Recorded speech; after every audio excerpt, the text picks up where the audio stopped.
Try to record that. Paolo, thank you so much for being here. It was an interesting experience for us, this pilot course.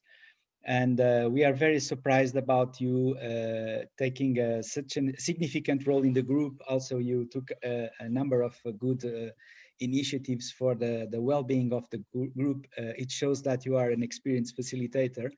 So your feedback is important to us. Tell us a little bit about the experience overall.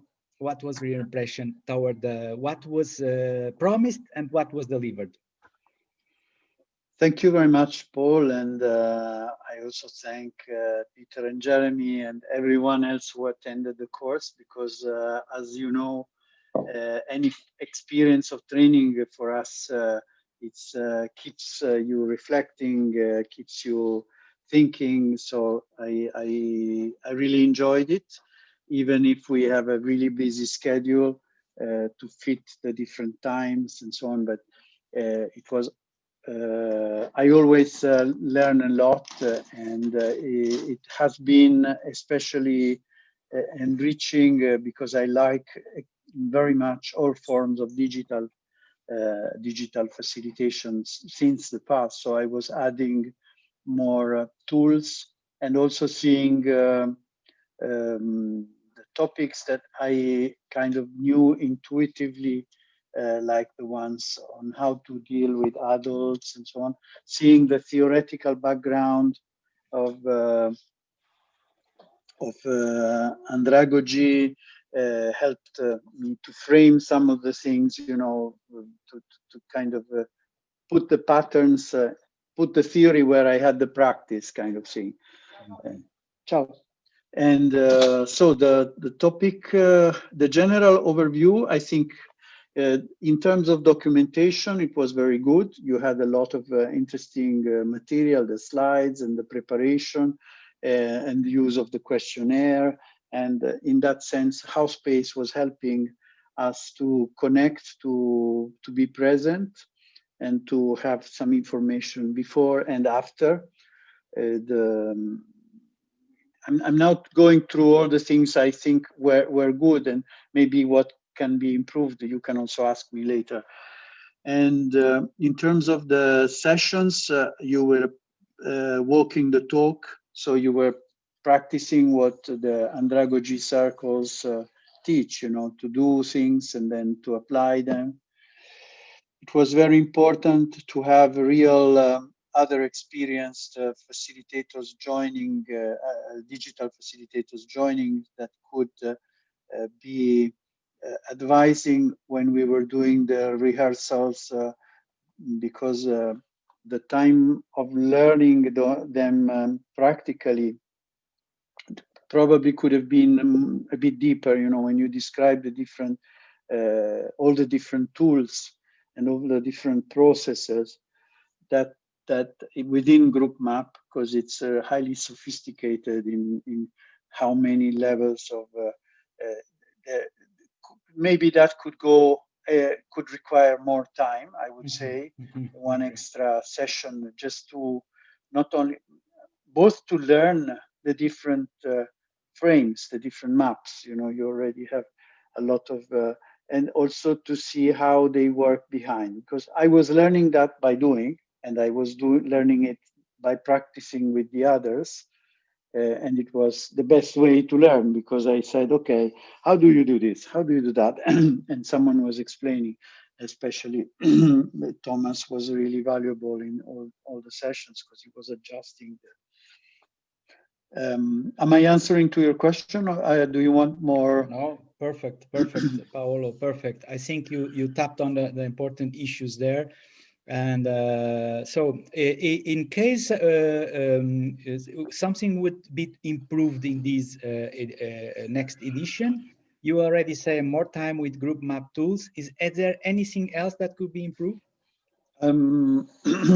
I think there is one aspect that is probably due to the fact that we all speak, as you call it, international English. So we can all understand each other, but sometimes with different accents, it's important to maybe for us to ask for clarification, because sometimes we go fast on some topics, or so. And I am very playful, as you know, as you see. And so I think finding, I know it was a pilot, but finding a way to make it enjoy, also, and you are very playful too, and finding ways to make it to make it like a playful flow somehow, you know, with and um, I I don't know if this is a question of the different styles. I am a very I am a perfectionist in everything, so I try to imagine the whole movie of the exercise. So when it's on, it's like a cartoon, you know. I know exactly the different steps. Of course, this will become better as you deliver the course more time. It was clear that you had it in your mind as a trainers. The idea is to create somehow more emotional bondings within. I don't know now how to advise that, but to play on to make it playful and to keep imagining that in this case you had already a good relation with most of the participants for one reason or another. If you have a totally unknown group of participants, how do you create that kind of trusting and relation? And you were doing that in the beginning when you were asking people to introduce themselves. I'm just reflecting on how to make this bonding become strong very fast between the participants, because we are meeting many times online. And in terms of effort, I don't know if that's will be the real timing, but as people will be busy, how do you make the right distance between one course and the other? Sometimes I was a bit in a hurry. One day after there was one day of break. Either there is very little homework between one event and the other, or perhaps the homework is reasonable considering the kind of profile of participants that you have.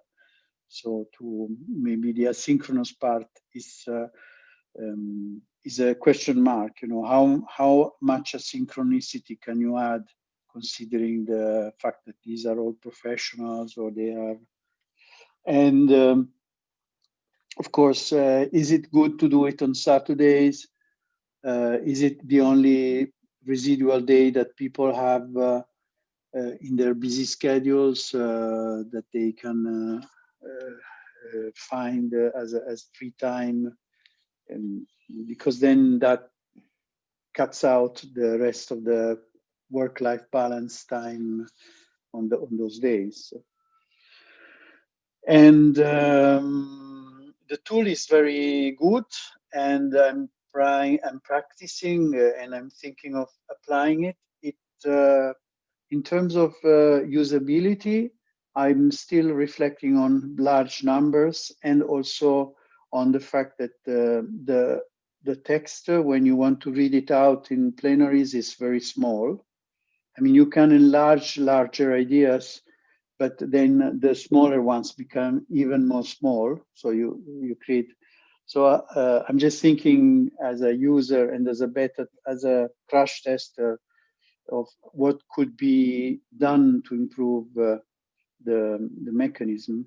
The other thing I was already talking with Jeremy about is the fact that we always need to make sure that there is another facilitator with you, because if some trouble happens to the main facilitator with the license, then the whole thing can crash, and that's bad for group map as well, because you want the system to be resilient.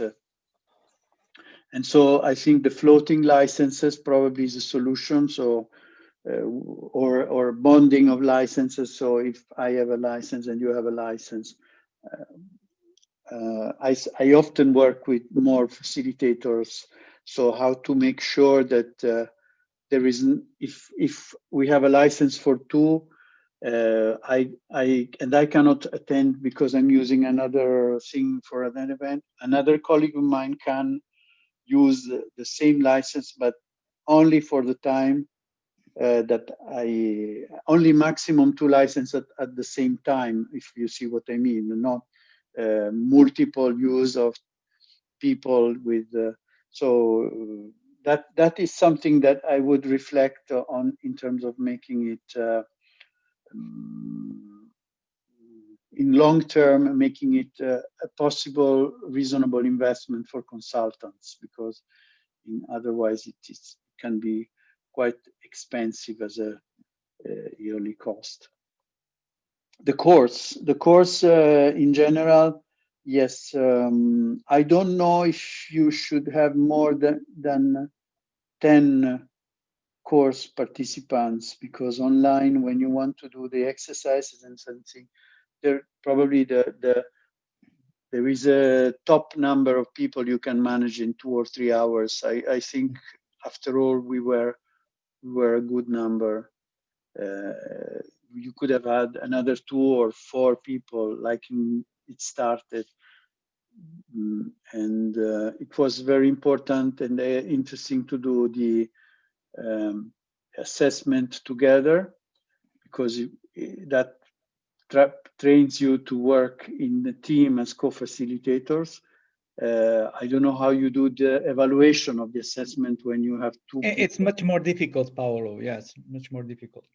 Because then you have, because I was doing a better exercise by myself when I did the one on Cesena on the city, which of course it was my first tryout.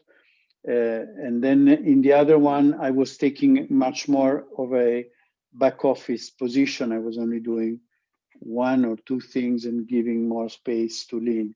So in terms of the assessment, yeah, there could be the assignment could be to co-design in two, but run one. So exactly.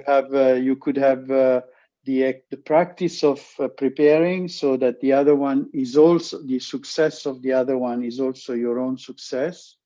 If you see what you mean, what I mean, but that but do it as a person rather than as a team. Individually, yes. Individual delivery, yes. We are figuring about that. Paolo, you are very kind to giving us all this feedback. One last question, because we are concerned about creating community after these. So how do you see that we can keep the community together and have this, for instance, your concerns about large group facilitation with group map? Maybe someone else can answer you. How do you see in terms of platforms, for instance, using Slack or Basecamp, or what do you recommend for a community?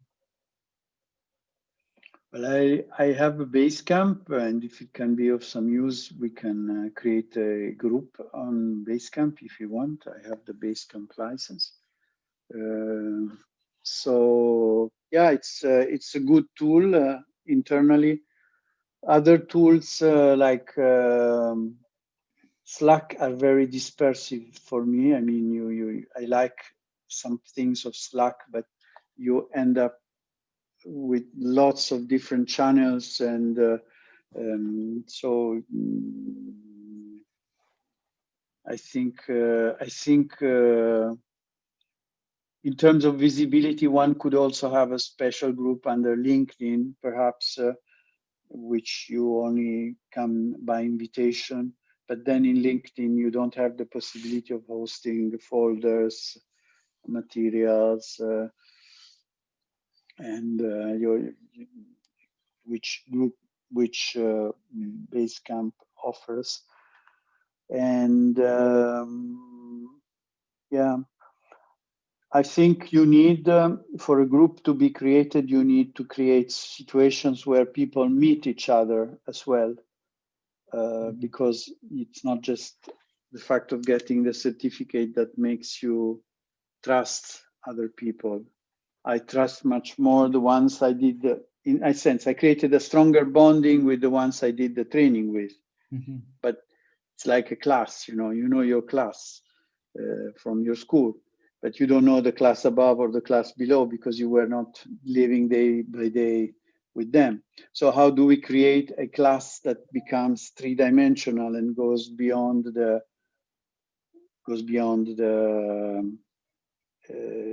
so that is and time is always a big issue. So what will be the attractors that keep people joining and participating, sharing their time, their experience.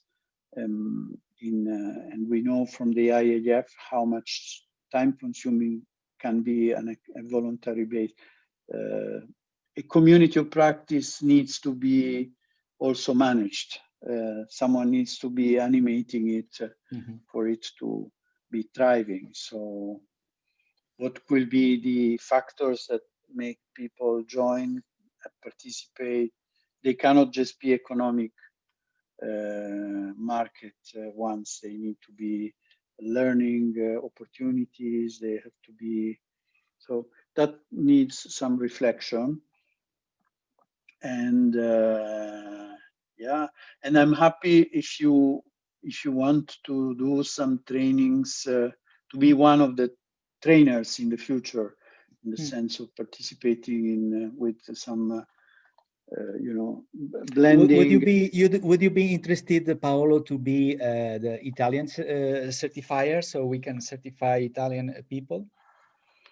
Yeah, I can be, and I wonder to what extent you need to have a third party level, where you don't know the people, like in the IAF, where you are not certifying people you already know, so you don't have or you are not assessing people you already know. No, because it's for us, it's easy to assess on the group map use, right? We can observe the group map uses, right? But the content, if we can have training in Italian, people would go to the training because it's easier, right, in Italian, Sure, right?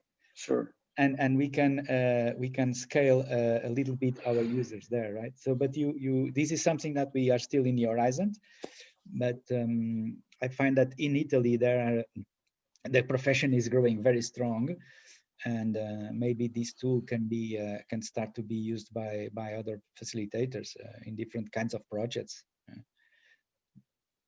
Yep. Oh, definitely. And yeah, I can be, and I'm also planning to do some trainings on digital facilitation in general, not only relating to the use of specific tool. So that can be, because everything has a good use in the different Of circumstances. course, Like yes, you yes. It's use post-its in like a one thing, spin-off. or It could yeah, be a yeah, spin-off of the course. yeah, In the first phase, it could be even English certified, yeah, and then Italian certified. Yeah, yeah, yeah, yeah. that's cool. Okay, Paolo, thank you so much for this. I'm going to cut and share, and let's now go to StreamYard for the other part. Thank you so much. Thank you, everyone.